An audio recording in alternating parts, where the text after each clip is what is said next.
Hindi maganda ang pagtatapos ng 2023 para kay newly crowned WBC World Lightweight Champion Shakur Stevenson.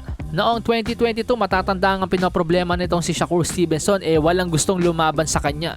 Pero ngayong 2023 nga po, magtatapos na ang taong 2023, unti-unti naman siyang tinatanggal sa mga top 10. Yan ang kanya nagiging problema ngayon mga amigos, tulad nga po ng updated The Ring Magazine rankings. Sa lightweight division, kahit sunod-sunod lang talo, Vasily Lomachenko ginawang number 1 ng The Ring Magazine. Kung ating nga pong matatandaan, Lomachenko natalo noong 2020 kay Teofimo Lopez at natalo kay Devin Haney noong 2023. Pero sa likod ng mga talo na yan, hindi po nawawala sa top 10 pound for pound, hindi po nawawala sa top 10 lightweight ranking si Vasily Lomachenko at naging number 1 pa. Samantalang si former undisputed junior welterweight champion Josh Taylor, isang talo lang po mga amigos, tanggal agad sa top 10 ng pound for pound.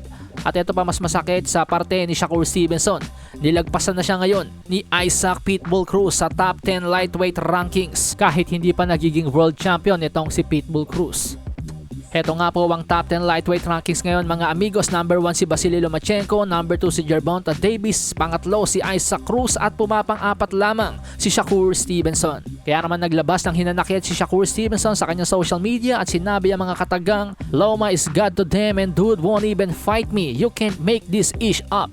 So parang ginojos nga daw po ng Ring Magazine itong si Lomachenko. Dahil kahit natalo kay Teofimo Lopez at poor performance kontra kay Jamaine Ortiz at natalo kay Devin Haney at hindi pumalag sa hamon noon ni Shakur Stevenson si Lomachenko, hindi pa rin mawala sa pound for pound at naging number 1 pa ngayon sa top 10 lightweight rankings si Lomachenko. Samantala, kinumpirma na po ng trainer ni Demetrius "Bubu" Andrade ang kanilang pagbabalik sa middleweight division matapos mabigo sa kamay ni David Benavides nitong nakaraang buwan ng Nobyembre. Natalo nga po via 6-round corner stoppage si Demetrius Andrade at sinasabi nga po niya akala niya dadaigin ng kanyang skills ang mas malaking mama na si Benavides, pero mali siya ng akala dahil nanaig sa laban ng size at strength. Kaya ang diskarte ngayon ay bumalik sa middleweight at maging undisputed champion.